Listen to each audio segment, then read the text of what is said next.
कुल मिलाकर राजस्थान में सरकार आने के 35 दिन के बाद में मंत्रियों के विभागों का बंटवारा हो चुका है।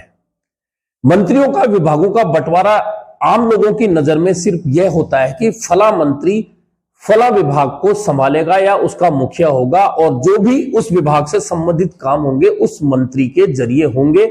यह तो एक आम लोगों में नजरिया होता है, परिप्रेक्ष्य में राजनीति के में जो देखा जाता है। लेकिन मंत्री जो लोग बनते हैं और फिर उसके हिसाब से उन्हें मंत्रालय जब मिलते हैं तो वह मंत्रालय उस मंत्री के सरकार में कद को बताते हैं कि किस मंत्री का इस सरकार में क्या कद रहने वाला है।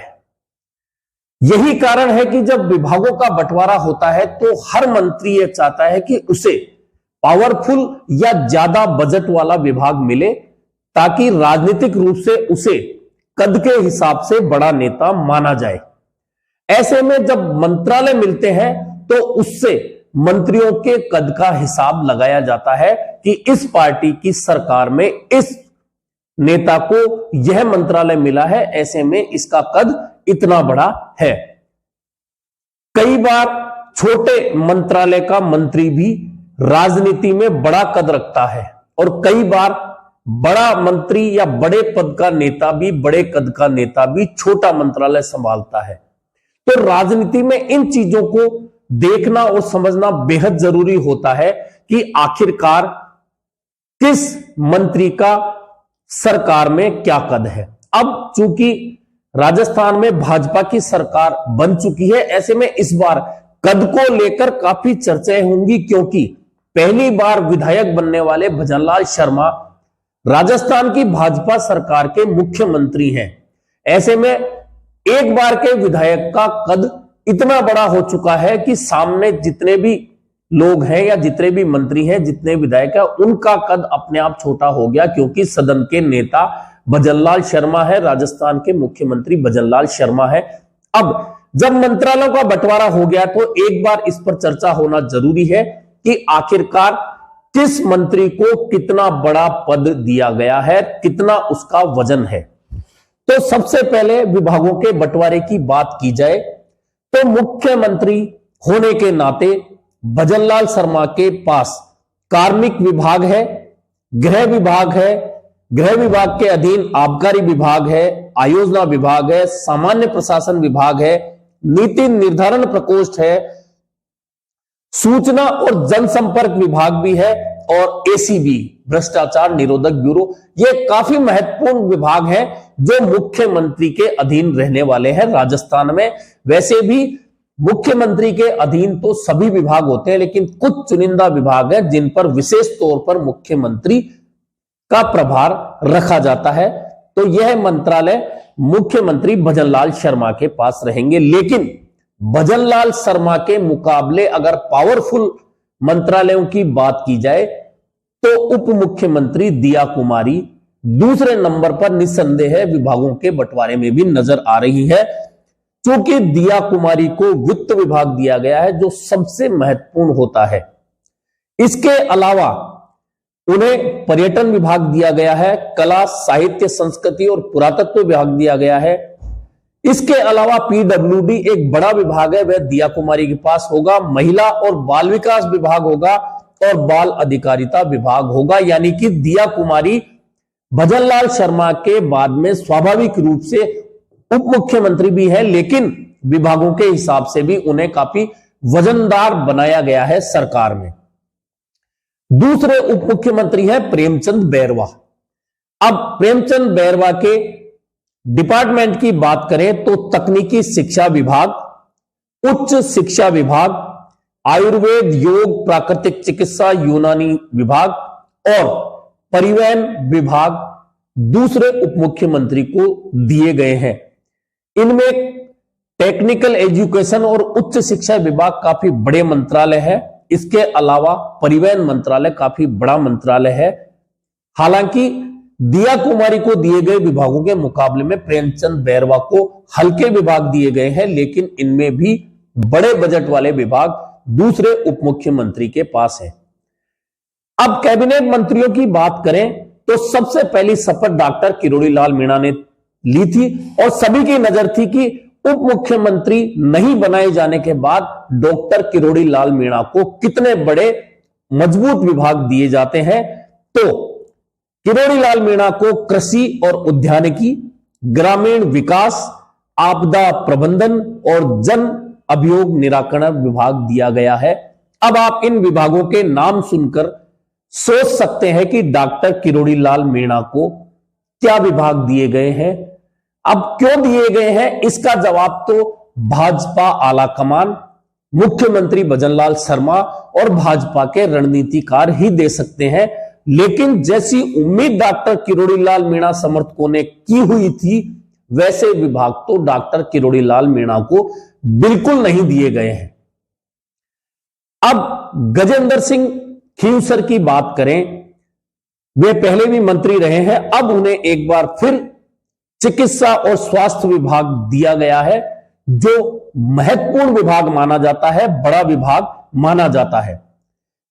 तीसरे कैबिनेट मंत्री की बात करें, कर्नल राज्यवर्धन सिंह राठौड़ केंद्र में भी मंत्री रह चुके हैं, दूसरी बार सांसद थे, अब उन्हें विधायक का चुनाव लड़ाया गया और कैबिनेट मंत्री बनाया गया। तो उन्हें उद्योग और वाणिज्य, सूचना प्रौद्योगिकी, युवा मामले और खेल, कौशल नियोजन उद्यमिता और सैनिक कल्याण विभाग दिए गए हैं। निसंदेह है उद्योग और वाणिज्य बड़ा विभाग है, काफी मजबूत और बड़े बजट वाला विभाग माना जाता है। ऐसे में कर्नल राज्यवर्धन सिंह राठौड़ को भी वजन के हिसाब से विभाग अच्छे दिए गए हैं। मदन दिलावर चूंकि वरिष्ठ नेता रहे हैं, पहले मंत्री रह चुके हैं, 2-3 बार मंत्री रह चुके हैं, भैरव सिंह शेखावत के साथ भी मंत्री रह चुके हैं, वसुंधरा राजे के साथ भी मंत्री रह चुके हैं। ऐसे में उन्हें इस बार शिक्षा पंचायती राज मंत्री बनाया गया है। ऐसे में उनको भी कद के हिसाब से मंत्रालय दिए गए हैं। लेकिन अब महत्वपूर्ण मंत्रालयों की बात करें तो जल संसाधन और भूजल जन स्वास्थ्य अभियांत्रिकी विभाग यानी PHED विभाग कन्हैया लाल चौधरी को दिया गया है, जो पहली बार मंत्री बने हैं। यानी कि कन्हैया लाल चौधरी को पहले तो कैबिनेट मंत्री बनाकर मजबूत बनाया गया, अब उन्हें विभाग भी काफी बड़ा दिया गया है, जिसके अंदर केंद्र और राज्य सरकार की बड़ी योजनाएं चलती हैं। इस विभाग का मंत्री कैबिनेट मंत्री कन्हैया लाल चौधरी को बनाया गया है। जोगाराम पटेल अब संसदीय कार्य विभाग संभालेंगे, जो अमूमन राजेंद्र राठौड़ के पास रहता था, लेकिन वे इस बार चुनाव हार गए। ऐसे में अब सदन को चलाने की जिम्मेदारी जोगाराम पटेल की होगी। उसी के साथ में उन्हें लॉ मिनिस्ट्री भी दी गई है। सुरेश सिंह रावत जल संसाधन और आयोजन विभाग, जो जल संसाधन का ही एक अंग होता है, सुरेश सिंह रावत कैबिनेट मंत्री को दिया गया है। अविनाश गहलोत भी कैबिनेट मंत्री बने हैं। इन्हें ओम प्रकाश माथुर का बेहद नजदीकी माना जाता है। इन्हें सामाजिक न्याय और अधिकारिता विभाग दिया गया है। सुमित गोदारा बीकानेर से एकमात्र मंत्री हैं, जिन्हें खाद्य और नागरिक आपूर्ति विभाग, उपभोक्ता मामले विभाग दिया गया है। किसी समय में यह विभाग काफी बड़ा और महत्वपूर्ण माना जाता था, लेकिन अब इस विभाग में वह ताकत नहीं रही जो किसी समय हुआ करती थी। जोराराम कुमावत सुमेरपुर से चुनाव जीतकर आते हैं। इन्हें पशुपालन, डेयरी, गोपालन और देवस्थान विभाग का जिम्मा दिया गया है। बाबूलाल खराड़ी आदिवासी एरिया से आते हैं, तो पहले से तय था कि जनजाति क्षेत्रीय विकास दिया जाएगा। इसी के साथ इन्हें गृह रक्षा यानी कि होमगार्ड भी दिया गया है।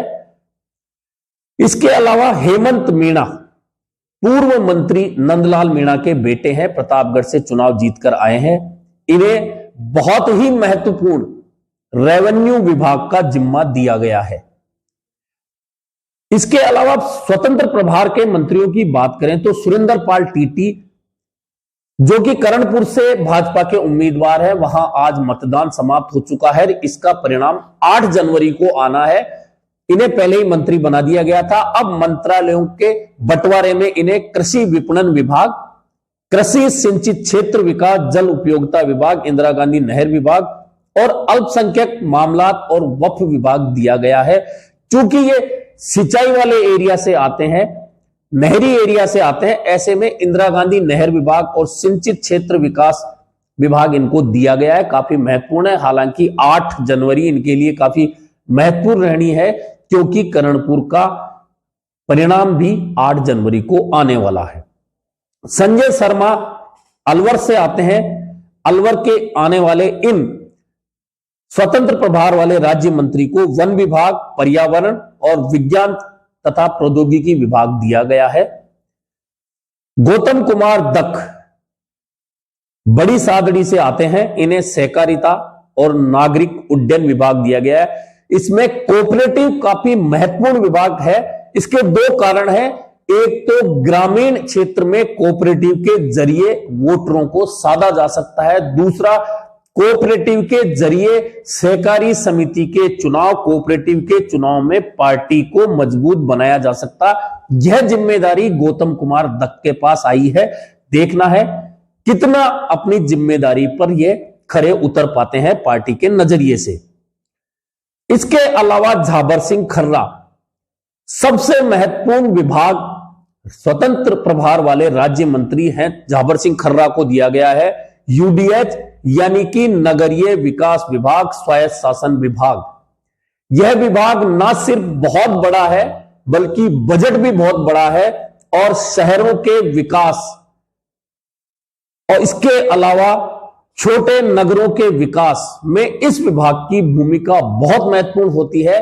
और ये जिस जगह से जीत कर आते हैं, श्री माधोपुर नगर पालिका क्षेत्र है।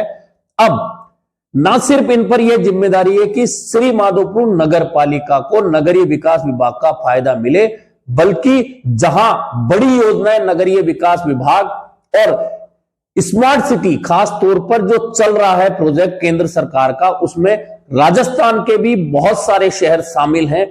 उस कड़ी को कैसे आगे बढ़ाएंगे, ये झाबर सिंह खर्रा को महत्वपूर्ण जिम्मेदारी दी गई है। हीरालाल नागर को ऊर्जा विभाग दिया गया है। ऊर्जा विभाग ऐसा है जिसमें बिजली कंपनियां बन चुकी हैं और एक तरह से निजीकरण की ओर बढ़ रहा है।